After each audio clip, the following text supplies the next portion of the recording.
Shalom, welcome to another episode of Inspiration from Zion. I'm Jonathan Feldstein, and I have the privilege of being your host, coming to you from the Judean mountains here in Israel. I like to refer to it as the original Bible Belt. Inspiration from Zion is a project of the Genesis 123 Foundation, whose mission is to build bridges between Jews and Christians with Israel in ways that are new, unique, and meaningful. I pray that you will find this all of those. Through this program, we're excited to connect you to people and stories in and relating to Israel to give you a window to look through, experiencing aspects of life here that you might not otherwise know about. We want this to be interactive, so please be in touch at inspirationfromzion@gmail.com and send along any questions and any comments about any topic anytime. Or you can reach us at genesis123.co or follow and like Inspiration from Zion on Facebook, Instagram, and Twitter. Today, I have the privilege, truly, of welcoming back a friend, a neighbor, and after my conversation with him last week that set up this conversation, somebody who I have to say, full disclosure, I regret not making an opportunity to spend more time with. Rabbi Leo Dee is profound in his communication and thinking. He used to be a private equity investor before coming to Israel, and we determined or reminded ourselves that their first round and our first round of coming to Israel was in the same month, in August of 2004, and then he pivoted to become a rabbi, leaving Israel for a couple of years, and then coming back with his wife Lucy and 5 children. Now, unfortunately, we're having a conversation that I wish we were not having, in the sense that we're going to just go by first names. Leo was subject to his world changing April of 2023 when driving to northern Israel on the second day of Passover. His wife and 2 children were ambushed in a Hamas terror attack and were murdered. I've been enjoying and uplifted, Leo, by your new book, The Facets of Healing. And I want to talk about that. Your vision, your ability to communicate to Jews and to Christians. And it's so important that we have this conversation, is really stunning. And I really came away from our conversation truly last week thinking, I need the strength and encouragement that you provide. And I hope that this will be a catalyst for others to engage you as well. But first, if you don't mind, it's nearly 3 years since that anniversary. I think of you not just on October 7th, that's Freudian, April 7th, when Lucy, Maya, and Rena were murdered, but also because it's Passover. And your Passover has had to change profoundly since then. Can you talk about that? Yes, thank you, Jonathan. I mean, as you know, in the Jewish religion, we have a sort of annual commemoration of a death, which is sort of the Memorial Day. But when it occurs during a festival, there is actually a custom to bring it forward so that it doesn't coincide with the festival. And I guess before I went through this terrible tragedy, I didn't really understand the value in that. But I can tell you that we commemorate the Memorial Day for the girls generally about 2 weeks before Passover. And that's the day that friends come together. We go and visit the grave. We have speakers and tears and some joy. But when we come to the festival, we can really enjoy the festival. We put it behind us at that point, and we can really engage in the festival. And strangely enough, one of my last memories of the girls was the Seder night, the Last Supper, The literally. night before. The night before, we went traveling, and we were around the table. I make sheets of questions which people fill in before the festival. We go around, we have a beautiful discussion. There was an amazing feeling of warmth around the table as I asked each person to say some nice words about the person younger than them in the family, and everyone had lovely words to say about each other. And I think if I had to commemorate the memorial during the festival, it would ruin the festival for the rest of my life. So I think that this is a great innovation of our rabbis to take the pain away from the festive day, which is really a time of happiness. Thank you. I didn't know that, and I think like many things in Judaism, you don't learn or experience or even think about many of these things until you're in the moment. I remember when my father was diagnosed with terminal cancer, and I called my rabbi to ask, "What do I do?" Meaning to prepare for his death, and his response to me was, "You be your father's son."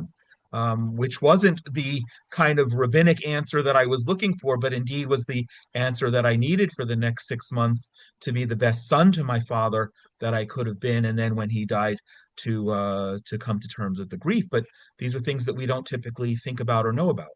I learned a few things. I mean, one of the strange things was that, as you know, for a mourner, in Judaism, the first year says the mourner's prayer, the Kaddish, many times during the service in the morning, the afternoon, and the evening. And there's also a custom for him to lead the prayers. He becomes Yes. the prayer leader during that year. And there's a question as to why we say this Kaddish prayer. The Kaddish really translates to God is great and wonderful and glorious, and it's an odd prayer for a mourner to say after he's been bereaved.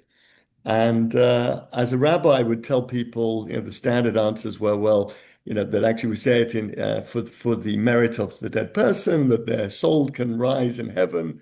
That's one aspect. And the second aspect is we say it perhaps for the mourner themselves, that they can say some nice words about God and they can elevate themselves. But when I stood up in front of the community after what I'd been through, I realized that actually there's a third dimension. Maybe this is the most powerful, which is that the community sees this person who's been bereaved, who has every reason to hate God and to be angry with God, standing up and multiple times during the service saying God is great and perfect and pure and so forth. And I think it's really being an example to the community, and that's what we do. We put our bereaved in front of the community, and we make them be an example to everyone else. And actually, that elevates you as well as a person because you're in pain, and people are wondering what you're thinking about God at the time as well, and whether whether this has challenged your belief. And actually, the ability to stand in front of people and declare, "And I still believe in God. I still love God." This is a really important thing for you, but also for the community to see that even after terrible tragedies, our belief in God doesn't diminish. Indeed, and I know that I'm not alone in having been concerned for you. We're not the closest of friends, but when someone who lives down the road goes through what you did, and so many people are close to you, and were close to Lucy and your children, you specifically, and you write about it in the book, and I want to jump off on that in a moment, but. I feel honestly, Leo, and that was a very good setup, that it's almost superhuman for you to express it the way you do and exist the way you do, because you were not only thrown with the immediate death of your two children, and the what 2 days later when Lucy died, but you were also now a single parent, grieving for yourself and taking care of your kids. And you mentioned the period of mourning and the 11 months that we do for parents, but for spouses and siblings, it's only formally in the prayers are only a month. And I was so struck, Leo, because I didn't know this about you, and I don't know if it's something that you bring up in conversation, but right at the beginning of your book, in the introduction, you talk about how on the after the 30th day, you sat with your children, you said, "We're in a new world." And uh, when I read that, not knowing where the conversation was going, I thought, wow, that was really bold. It could have gone really successful, or it could have gone really south. because you're also dealing with your grieving children. How did you how did you even have the presence of mind 30 days after your children and your wife were murdered to even have that realization, much less communicate it as a loving father the way you did? I I think a lot of the things that happened that year and since have been out of need, and strangely, these type of statements really helped.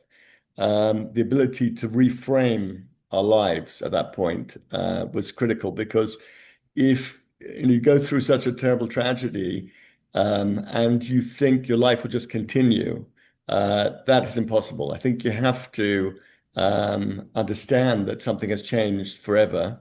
And the easiest way that I was able to express it to myself and to my kids was we're starting a new world, we're starting a new life. It will be a good life, a happy life, a life full of memories of life, number one, but with no connection whatsoever. And as you know, in our morning prayers, we say that God renews the acts of creation every moment. And the Torah itself starts with the word Bereshit, which means in the beginning, God created, and some of our rabbis understand it to mean God created beginnings. And in a sense, it's all the same message, which is that actually every moment of our life is a potential for a new beginning. And nowhere is that more important to remember than after a tragedy, because you don't want to be continuing from that tragedy and living the rest of your life in the shadow of it. That is a break point. It's a clear break point. You have to start afresh. And not to say you ever forget it. You think about it all the time, but you understand that the rest of your life is really starting again from that point. I want you to talk about Lucy for a few minutes. What I knew of her, which admittedly was limited, and what I've learned about her since her death is she was remarkable, and you were so blessed to have her in your life for 25 years, raising the family that you did, and in many ways, her being a grounding, wise influence in your own life as well as your children's lives. I don't remember, maybe you'll remind me and maybe we'll offer it to people again. There was a recipe of hers that you were offering, something that was her challah recipe that she would make on Shabbat? We actually, we had her chicken soup. It was a Chicken strange, soup. yeah, it was a strange occurrence because about a month before the Right. tragedy, she was actually an English teacher in high school here in Israel, and she'd just been that year got involved in marking the Bagrut papers, which are like the SATs. I don't know the sort of Yeah, yeah. 18-year-old exams that they take in Israel. And because of that, she had, a couple of days here, a couple of days there, where she had to work intensively in order to get the papers processed for the education ministry. And one time it fell out on a Wednesday and a Thursday, even on a Friday, I think, and she didn't have time to prepare for Shabbat. So she sent me a WhatsApp with her secret recipe for chicken soup, which I'd never been allowed to see. Yeah, right. That's the operative And thing. It wasn't yeah, only that you didn't know, you'd yeah, never been allowed to. yeah. And she said, "Can you make it this week?" And then the tragedy happened, and I remember I was interviewed by many sort of newspapers and television stations at the time. I think it was the Sunday Times in England that took the recipe and put it in their Sunday Times Sunday paper. And I had responses from all over the world, people who had made this recipe. I'm sure if Yeah. you look up Lucy Dee chicken soup, you'll find it on Google somewhere. Well, I still have it because after our previous conversation, I also, in her memory and commemorating her life, offered that to listeners, and a few people asked, and I'll do that again now. But I'm glad that came up because that's also a really remarkable way of remembering her. But your life together seems to me to have been so purposeful. And you reference also in the introduction how you would have date nights, but those were also purposeful and always come back to what you refer to as hers. And I don't know if it's capitalized as a title, but I don't know if it was her formal thinking or if it was just what you've ascribed to it since, her Seven Facets for Living, which you've now adapted into the Seven Facets of Healing.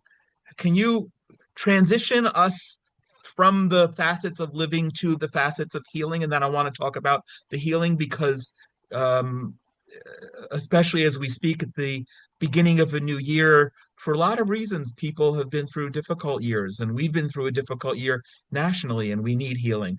And I think some of um, your insight is remarkable. Thank you. Well, yeah, what happened was when we first got married, we would started going out on date nights once a week. And Lucy worked out very early on that it was getting wrecked by the first questions. The first question date night was, how's your week? And I would go off and complain about my boss and work and how, stressful it was. And that would be like an hour of the evening. And then I'd say to her, and Oh dear. how's your week? And she would go off on, this friend let me down again, and I don't understand why and what did I do wrong. And we'd have a little nag about that for an hour. And by the end of it, we were both sort of exhausted with sort of, with complaining about life. And very quickly, Lucy realized, and she was very perceptive, and created many different innovations in our lives and in others. But she realized that if we're going to have, a relaxing evening, we'd have to not just talk about the one topic that was upsetting us, but actually the topics that are also giving us pleasure.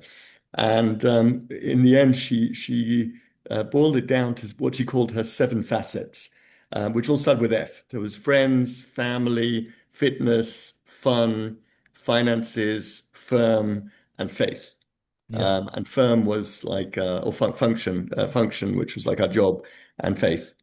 And the purpose of this was that, on date night, rather than saying, how was your week, and just talking about one of them, the rule was you had to speak about all seven. So I would say, okay, Wow. family, well, thank God the kids were very good this week. I had a lot of fun with them, and that was fun. And finances, I'm able to pay the bills, and friends, we had a nice Shabbos meal last week. And then I get onto firm, and that's not so good. But once it's one out of seven, suddenly it puts it in perspective, and you realize your life is really very good. It's just got, one or two things which need improvement. That was the logic. And how did you then adapt that to the Seven Facets of Healing? So I discovered that, after the tragedy, I was triggered by everything. Um, you're triggered by friends and by family and by work and by every and leisure activities. Everything that you see, every person and every activity is a trigger, which makes you remember what you've lost.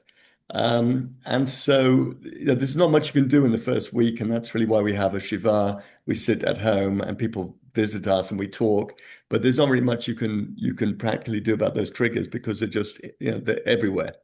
What happens is not that the pain goes away, but that it spreads out. And so once you get out of the house and you start going back to work and you start going back into society, you begin to see individual triggers and you realize that, this is what's triggering me here, this is what's triggering me here. And once you have individual triggers, you can deal with them individually. And I thought to myself that that's the process I went through. And I think it's probably the process that most people go through after any sort of trauma, a divorce even, or a Mm. bereavement, loss of a job. So any sort of trauma can give you these triggers, which makes you miserable. Um, and um, and I realized that actually the triggers fit into those seven categories of life: friends and family and work and finances and fun and so forth.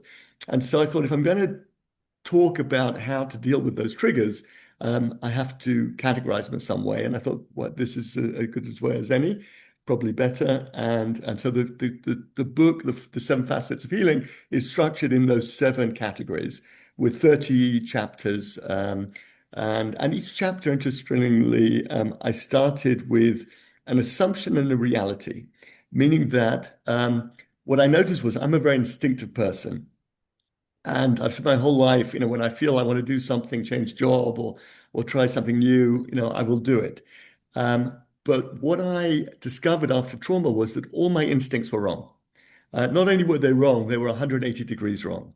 All of your instincts until that point, or all of your instincts at that point Yeah, so following? up until that point, I felt my instincts were serving me a good purpose and they were right, at least for me. But from the moment of the trauma onwards, I felt that my natural instincts were guiding me in exactly the wrong direction. So there's something about trauma that changes your instinct to make it actually not help you anymore. And I was thinking about why that Oh, is. I mean, I'll give you an example. Simple example was I ended up speaking to a lot of groups. I still do, both here in Israel and around the world, Jews and Christians.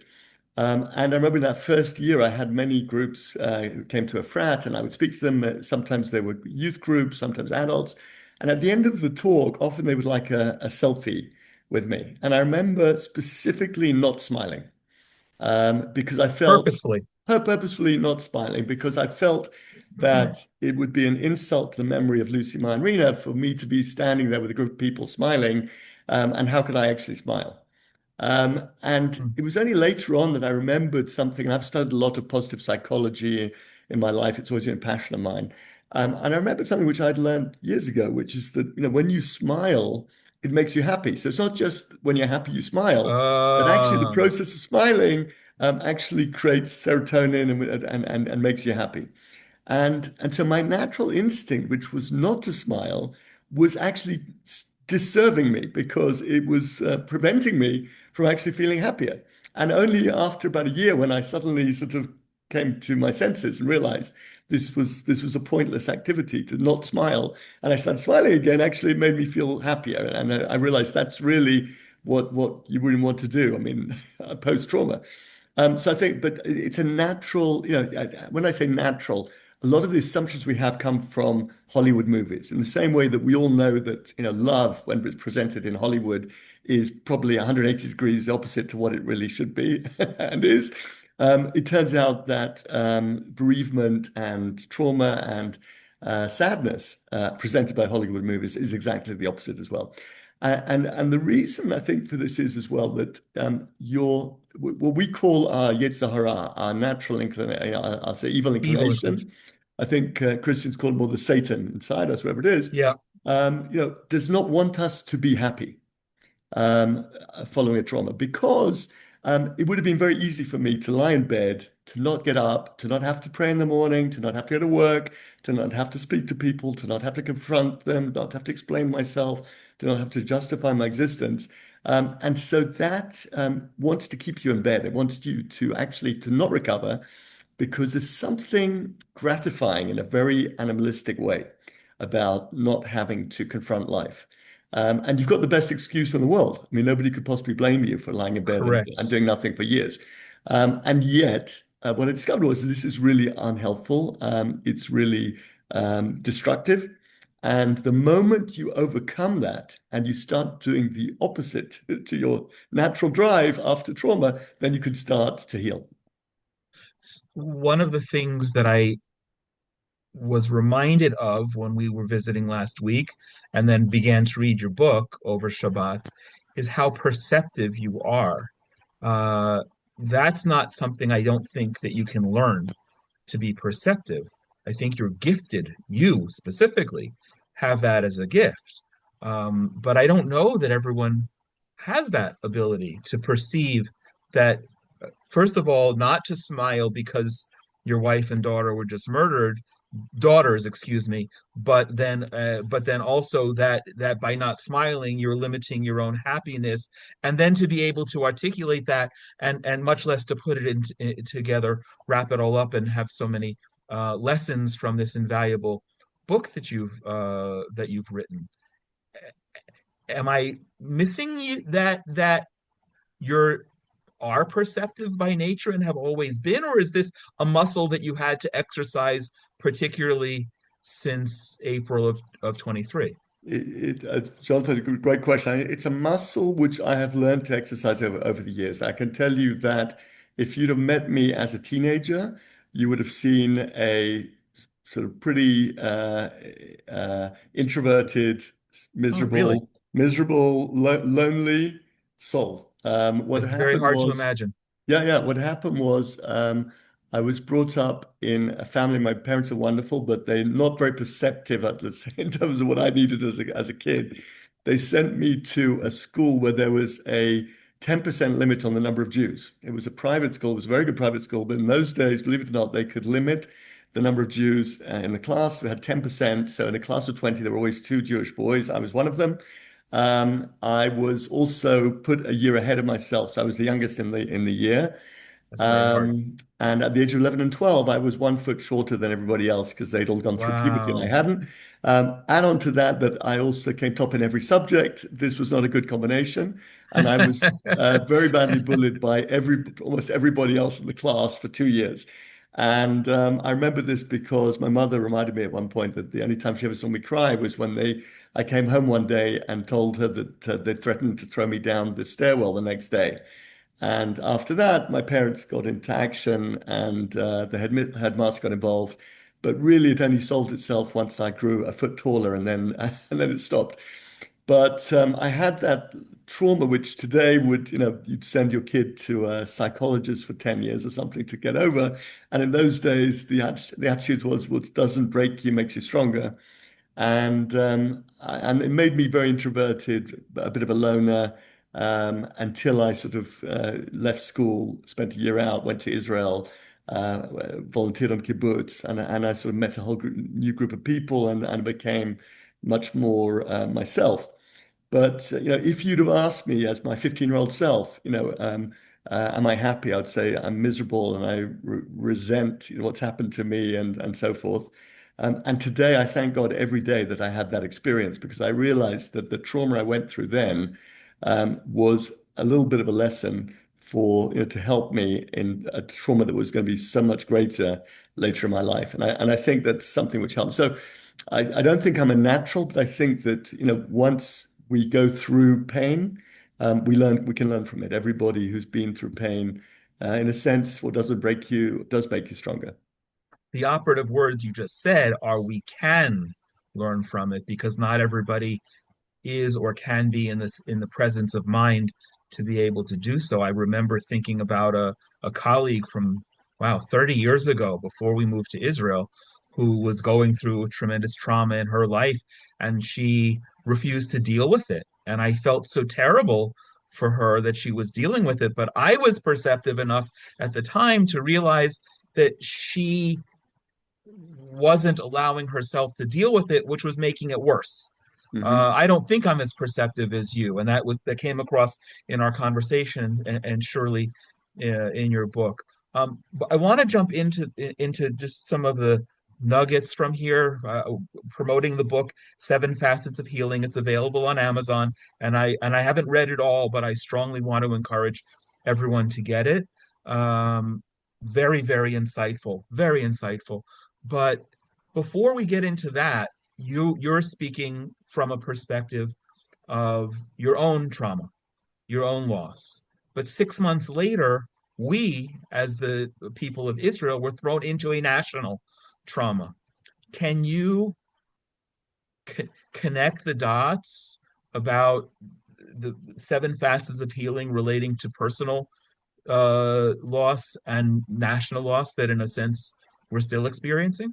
Sure. I think one of the stories I tell in the book is when I made the decision to quit my job as a private equity investor, the day after I was promoted to director of a $1 billion fund in London, and then I found myself on a plane to Israel to become a rabbi. With I Lucy's encouragement. Yeah, there was some with Lucy's encouragement completely. I mean, really speaking, it was her driving me that made it happen. But there were certain things along the way that helped that decision. One of them, which I think I mentioned in the book, is that there was a Rabbi Grossman in the north of Israel, Migdala Ah, Emek. yeah. And he's a Haredi Jew with a black hat and a black coat. And he started this institution, which goes to till today, that takes kids who have had very difficult backgrounds and gets them back onto the path of education, gets them back into the army, on track, gets them off drugs and so forth. And it's an incredible operation that he has thousands and thousands of kids and have been affected, have been and many, many families have been fixed, let's say, by his work. And he won the Israel Prize in 2004, which was just the year that I was quitting this That's job. right. Yeah, and coming to Israel to become a rabbi. And I remember seeing a film at the time of him sitting on top of a mountain, Migdal Emek, in the north of Israel, surrounded by these kids in jeans and t-shirts and tattoos. And here he was, this Haredi Jew with a big hat and a black coat. And the interviewer said to him, "Why you and why here?" And I remember his answer to this day because it had such a profound impact on me. He said, "I was standing in Mesharim, which is a very Haredi neighborhood in Jerusalem. By the way, for those who are listening and don't know, Haredi is ultra Orthodox. Yeah, and I was standing in this neighborhood at 18 years old. I looked around the streets and I said, do they need another one like me here? And I Wow. said to myself, no. So I said, where do they need me? And those words had such a Wow, Leo. profound impact on me because I was this student, this little sort of private school student in London who went to a very good private school. I came top in every class. I went to Cambridge. I got a top degree. I went into the top job, and I was earning the top money for my generation, for my year. And everything in a sense, at that point, I'd ask myself one question. My parents and my teachers asked me one question, which is, what are you good at, and how can you make the most out of it? For yourself, I guess, right? And that was what I was doing, and that was cookie cutter sort of London private school boy. And suddenly this guy is saying, that's not the question. He said, I could have been the greatest rabbi in Meir Sharim, in my neighborhood, but they don't need one. They've got plenty of others. If I don't do it, somebody else will do it. But is there a place where they need me? And that was really the question which I asked, and in fact, Lucy asked as well. We looked around our community. We saw that the rabbis in the London Orthodox community were not that suitable for the community. They were very much more right-wing, extreme, and maybe ultra-Orthodox. The communities were really not that religious. And you had this huge gap between rabbis at the time and the communities. And we said, why are there not more sort of moderately Orthodox people, modern Orthodox, who can inspire their communities because they're very much more like them? And we looked around and there wasn't anyone. The reason was because the money is not very good being a rabbi, as you know. And it's much better being in private equity or in banking or finance or whatever in Don't law try or medicine. nonprofit if you're looking for money. So we said, well, look, if someone's going to do this, apparently it's got to be us. And that was Wow. one of the things that motivated us to go to Israel and become a rabbinical couple. But I think that the same question applies for the whole of the Jewish people. I mean, I think also for Christians as well, and around the world too. But I think we saw on the 8th of October the Jewish people around the world, particularly in Israel, asked the question, where do they need me? And somehow Ah, very nice. everything, everything got done. The government was not there. The army was absent on the 7th of October. Immediately, soldiers were being placed all over the country on the borders with Gaza and the north. There was no food for them. There was no clothes for them. There was no preparation for this. There were people who were being had to leave their homes in the north and the south because they were too near the borders and they were getting bombed and missiled every day. So we had people being relocated, 100,000 or more people having to be rehomed temporarily. They didn't have any of their home luxuries or their comforts. They didn't have clothes. They didn't have utilities. And the whole Israeli people and Jewish people got into action and started providing equipment to soldiers on the borders, Yeah. and the neighbors near Gaza and near Lebanon would provide food, regularly. People were driving up and down the motorways, providing food to soldiers everywhere they could. People were providing clothes and kettles and irons to people, all over the country to rehouse, opening their homes up. And there was no sort of official list of what to do, but everybody jumped into action, just knew that Wow. they had to do something, and everything got done. And I think that this is the message, just not just for because one of the ways to deal with trauma is, and I talk about in that book, is to do something meaningful. And the most meaningful thing you could do is to do something where they need you. And everybody can find that thing, right? It may not be that you're good at it. And that's what I discovered. Wow, It doesn't good. matter. I became a rabbi. I couldn't speak publicly at the time. I was completely useless. I look back at my sermons of my first 3 years as a rabbi in London, and they were awful. I mean, they really were absolutely awful. I can't That's imagine. also hard to imagine who you are now. No, no, but it's a process, everybody can learn, everyone can grow. But that wasn't why I did it, because I was a great speaker. I mean, I was a terrible speaker. I never studied. I failed my English exams in school. I was a chemical engineer, and I was a financial analyst. That was that was my career. I wasn't a speaker. I never had to do public speaking. Um, but the question is, where do they need me? And I think, from a personal perspective, that is something which can really help you deal with trauma. And from a national perspective, I think as Jews in Israel, that's where we need to get back to. People always say to me, what is the next stage of Zionism? But the next stage for Israel is people actually ask the question, where do they need me? I think, a whole movement that is, I'd like to call it the 8th of October Israeli, who asks, where do they need me? And I think for Christians out there who are seeking purpose, and particularly young Christians, that is the mantra. Where do they need me? And there's so much work that needs to be done in the world, and I believe that Jews have a responsibility to do it in Israel, and that's our home, and that's where we need to fix things. But Christians are the people whose job it is to do it everywhere else. Yeah. And I think Christians are incredible, and they're there, and they missionize amongst the non-believers in a way that Jews never do and never can do, and don't really necessarily want to do.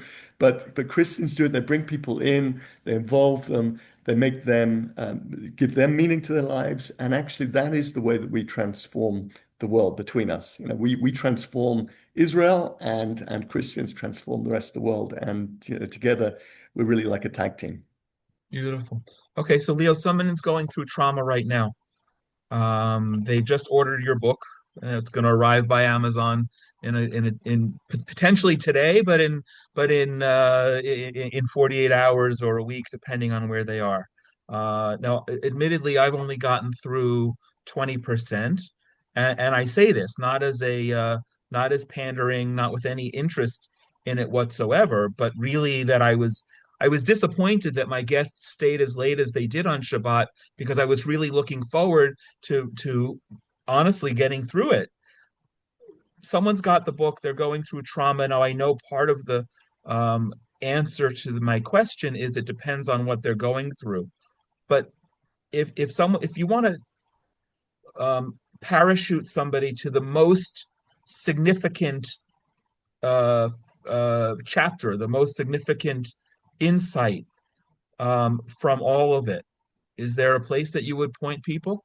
I think it really depends on the person, but if we're talking here with a Christian audience, I think that the aspect of faith is clearly a critical aspect here. And there are a few chapters on this. I mean, one chapter I talk about the fact that after the tragedy, people would ask me, what if? What if you had never come to live in Israel? What if you had left half an hour later on the day of the Yeah. tragedy? What if? And I say that, even though it was painful, when people ask me that question, it wasn't as painful as you'd think, because every time, any question they'd asked me, I had already asked myself the same question 1,000 times before. So this is a natural feature of grief, of trauma, of regret, that you constantly ask yourself, what if I'd done things differently? And I came to the conclusion that it's forbidden to ask what if. It really should be forbidden, because in life, there's only one outcome that ever happens, but there are an infinite number of possibilities of what could have happened. And therefore, to waste your time pondering about what might have happened is really a waste of time. But I said there's one what if that everybody really should and really must ask. And that is, what if God planned it this way? What if my life was always going to be like this? No matter what I did, that I was always going to be married to Lucy for 25 years. I was always going to be a father of five until April the 7th, 2023. And then I was going to be a father of three. I was going to get remarried, as I did, thank God, just Yes. 4 months ago. And what if that was always the plan? I don't understand why it is that way, but that was what God decided for me. And therefore I shouldn't ask, what if with regret, but I should say, okay, given that these are the cards I've been dealt, how do I respond to it? And I think that is the question that anyone dealing with grief should ask. Another thing which people I speak to, sadly, a number of families of fallen soldiers in this country, and there are no shortage of them. And recently, a husband called me and said that his wife is struggling 2 years after October the 7th, when their son fell in battle. And they've got other kids, and it's affecting the family. And I said, look, I had this after a few weeks after the tragedy. I'm walking up the street to synagogue on a Saturday morning, and I'm in tears. And then I suddenly came to my mind, which was, if it had been me who had been killed and Lucy had been in the other car, and had been alive, I said, I would be up there in heaven, wishing only one thing, that she was happy. And I'm certain that Lucy and mine really just want me to be happy. And therefore, if I'm not happy, then Wow. it's not for them. It's a totally selfish activity. It's for me because I feel, again, my evil inclination, my satanic self, whatever it is, Yeah. feels that, that it's getting some pleasure out of this feeling of misery. But, in a sense, you could say that's okay. But if it's affecting other members of your family, and this is what I see, the people who are going through this, it's affecting the children, and the other children are leaving the religion, they're going to drugs and to depression. And your behavior as a parent is damaging those kids. So what right do you have to languish in your sorrow when actually you know that your deceased family member would only want you to be happy? So you're not doing it for them. You think, oh, they would want me to be miserable. They wouldn't want you to be miserable. You know that they want you to be happy. So therefore, you don't have the right to be miserable, and you have the duty to be, to be strong in order to help your kids and everyone else really to get through this. It's so logical when you say that. It's insightful, but I think it's still superhuman. You're bringing me back to my father's sickness and death, and the ridiculous thoughts that I had before and afterward. You're reminding me of a dear friend who went through a terrible divorce. Terrible. He never should have been subject to the things that he was subject to, and then remarried and is happy. And of course, couldn't be remarried and happy if he hadn't gone through that terrible process. But as his friend, I'm so angry that he had to go through that process. And I still think what you're saying, I mean, okay, then everyone get the book and open to page, let's see, where am I? I'm holding it in my hand like it's a Bible, but in many ways it is. Where's faith? In the back.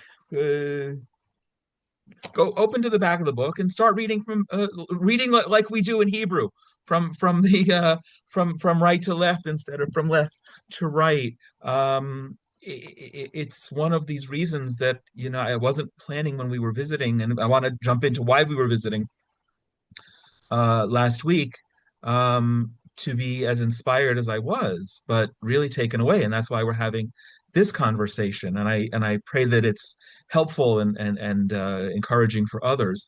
Let's jump into what was the catalyst for our conversation. You came back from you've been traveling a bit more. As you mentioned, you've been speaking. I see at the you and others post pictures on social media. You're speaking to groups here in Israel. You're speaking to groups overseas, and you came back from a very meaningful experience at a church in Toronto. I'd like to ask you to talk about that in general, but specifically, I'm thrilled to set you up for other such engagements. But what was so meaningful, and why is it important to be you as an Orthodox Jewish rabbi to be having conversations with Christians? Look, I went to Christian school, and I studied. I came top in scripture in my class, so I have some background in this. But I haven't really had a lot of interaction with Christians since I've been living in Israel the last 11 years. And this opportunity came up because my wife, Eliza, used to be involved in travel in Israel and happened to arrange travel for a number of churches. And she had some contacts, and she's from Toronto. So we went to Toronto. I was invited to speak at a large church in Whitby, Pastor Roger Malcolm, and it was a beautiful experience. Zionist evangelicals are the most wonderful people that I've ever met, and we know that the American ambassador Huckabee, Mike Huckabee, is just like the most incredible person who says things about Israel that Jews would never be able to say. Right. And I think that we have so much, we should have a lot of gratitude to these Christians because I tell you what, I went to a award ceremony actually a couple of weeks before the trip to Canada. And it was a award ceremony by the Prime Minister's office um, to Christian media stations around the world. And these Christian Ah, media right, stations, right. as you know, they broadcast to tens of millions of people and a lot of the news about Israel and so forth and Jews. And one of the speakers, the Israelis, got up and said, "You are our ambassadors." And when he said those words, I realized that is absolutely, true. That, Jews used to believe that their friends were on the left, and the Democrats and the socialists and communists even, and that is not true anymore. We thought maybe now that our friends are more on the right, but as we see increasingly, unfortunately, there are some fascist anti-Semites creeping in on the right. And then we look at who are our friends. And really, I think our greatest friends in the world are Christian Zionists, because they just understand what we're here for, the purpose of Israel, and what the Jewish mission is. And I believe, having spoken to these Christians now, that our role is in Israel. Every Jew should be in Israel. That's our particular focus, and perfecting Israel as a country. And I think that's something we're doing at the moment. I'm so proud of our youth who are fighting on the front lines. I'm proud of our industry here. We're developing solutions for water, for technology, for food. We're feeding the world effectively in a very silent way, but actually Israeli technology is transforming the world. And that's where Jews should be. But who should then be taking the message of the Bible and spreading it across the rest of the world? Well, it seems to me that that's the Christians, and with our Christian Zionist friends, they are really the last remnant of morality in the rest of the world, and they have a huge task, which is to transform America, Europe, the West, and the East, Yeah. and Africa, and to make these places civilized based on the values that have civilized the West over the past few hundred years, which are really Jewish Christian values. And I think as a team, that's how we can work together: Jews from Israel and Christians everywhere else in the world. It's interesting you say that. I articulate often when I'm speaking in churches and other settings that I think the world would be a much better place if there were 15, 20, 30 million Jews and everyone else Christian. Because if we were to have that collaboration together and understanding our reciprocal roles, complementary roles that are biblical, worshiping the Creator, I think we would be in a lot better place. And I'd love to I hope that this will give you the opportunity to expose more Christians to you, people in general, because again, you've got a great message, and I think you're uniquely articulate and perceptive, with a message. I wish okay, maybe this is what God was setting you up for, to be able to deliver these messages. It's still real hard.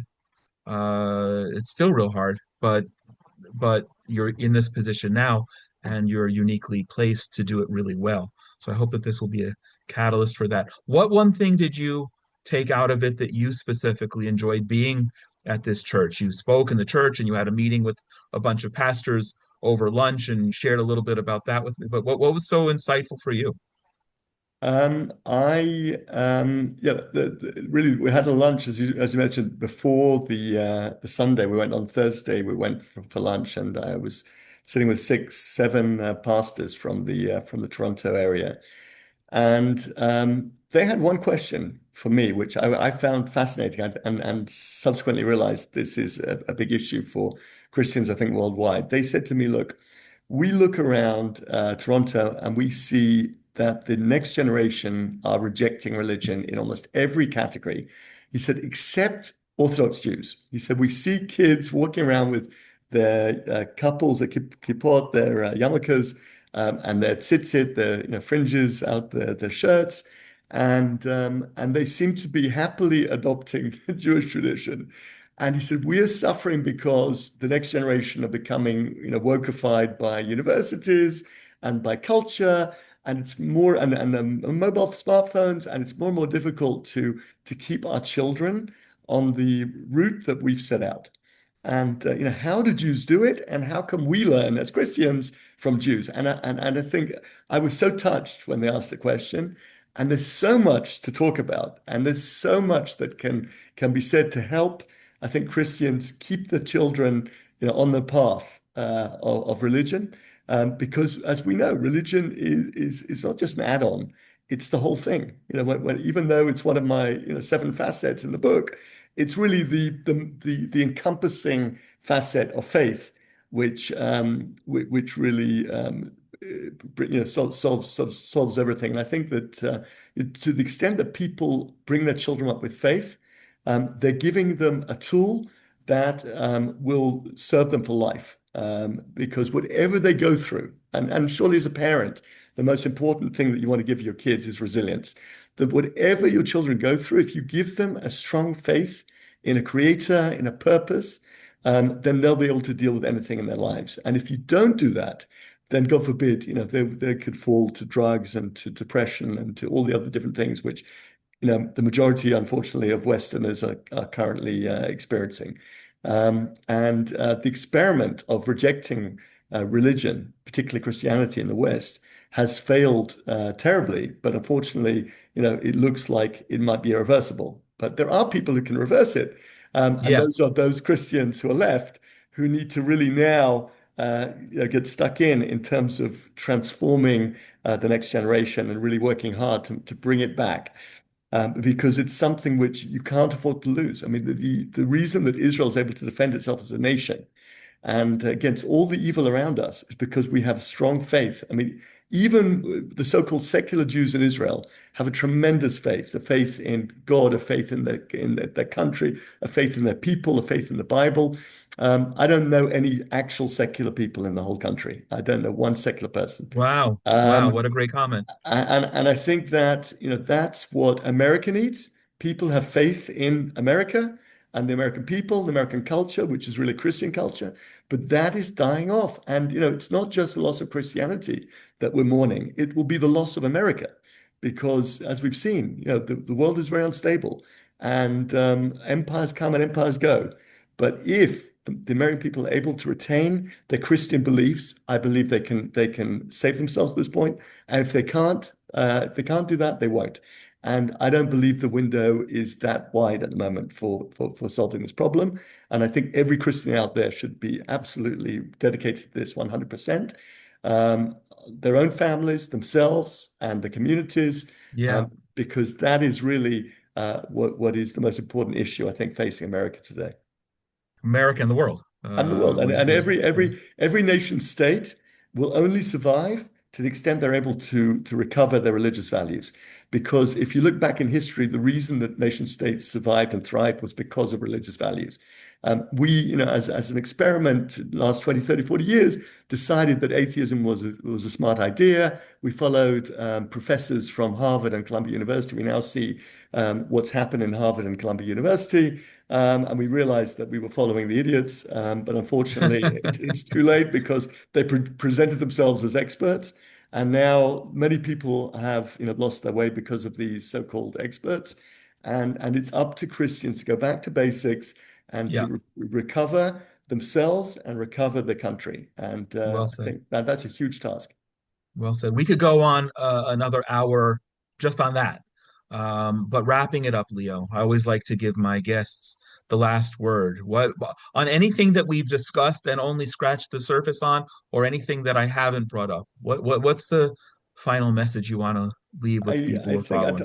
I'll tell you, I had an experience while I was dating after about a year of after the tragedy. I started dating, and I met a lady who said to me that she was undergoing therapy for her divorce 10 years later, which was Eastern therapy. And I said, "What is that?" She said, "It's basically they tell you to focus on the present. There is no past. There is no future." Whoa, And I said to her, I gave up my therapy after a few weeks. I said, "You're doing it really? after 10 years."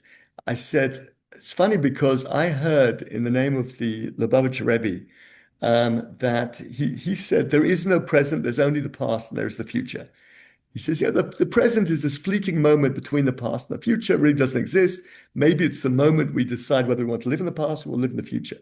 And then I turned to her and I said, "Look, I said, if you believe there's only the present, and you have pain, then you can sit on the floor and you can go for 3 hours, and maybe you can numb the pain. But I guarantee the moment you stop doing that, pain will come straight back because it's there in the present. And basically, you'll be back at your therapist in a week's time. It's a great business for the therapist, not so good for you." I said, "But if you understand there is no present, there is only the past and the future, and you take your pain and you learn how to put it in the past and learn how to live the rest of your life in the future," I said, "then you can actually move on from this pain and you don't have to go to therapy."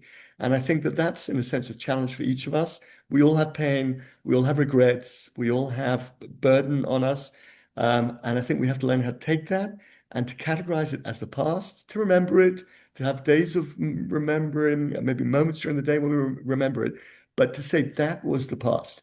And the future is this huge white page, and I can choose to write on it whatever I want to. And every moment is the future. And so, therefore, we can choose to live in the future and we can move forwards, or we can be burdened by the past. And the choice is always ours. And the choice is that's all we do in the present is make that decision every moment. Do I want to live in that past or do I want to live in the future? Amazing, Leo. Thank you.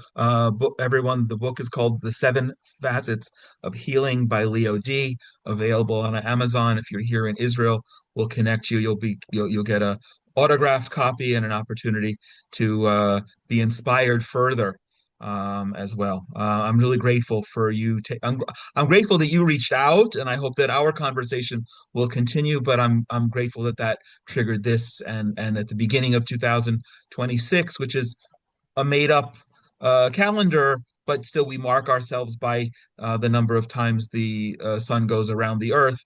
Um, we are still hoping that people will be inspired, and those who are in need of healing, that you and your words and your wisdom will be of help. Leo, thanks so much. Thank you, Jonathan. Take care. I want to also take time to thank our sponsors, the friends at the Willow Run Greenhouse in Culpeper, Virginia. If you're ever in the area, don't hesitate. Just pop in and thank them for making conversations like this possible. And also special thanks to the Coin family as well for their meaningful sponsorship.